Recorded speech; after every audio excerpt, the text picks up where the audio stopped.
Kung sa Pilipinas, ang mga gustong magkaanak ay pumupunta at sumasayaw sa piyesta ng Ubando, alam mo bang sa Bethlehem may isang lugar na tinatawag na Milk Grotto at dito nagpipilgrimage pa ang mga gustong magkaanak. Ano po ba ang Milk Grotto na ito? At bakit sikat na sikat din ito sa mga gustong magkaanak? Ang Milk Grotto ay pinaniniwalaang lugar sa Bethlehem kung saan isinilang ni Birheng Maria ang batang si Jesus. Ang sabi nila, hindi naman talaga ito kulay puti.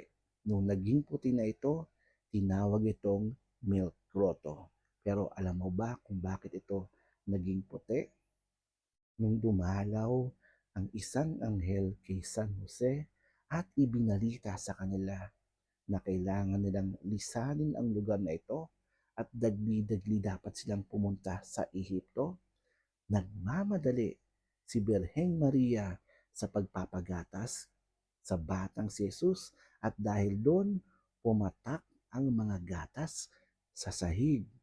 At dahil doon, ang paligid ay naging puti, kaya ito tinawag na Milk Grotto.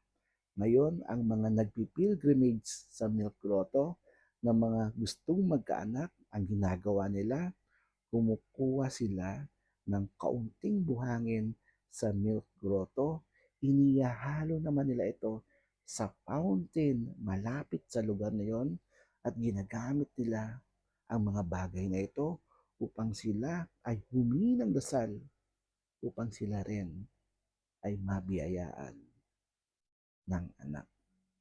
Sana po nakatulong ang mga bagay na ito. Hanggang sa muli, Brother Paul. God bless.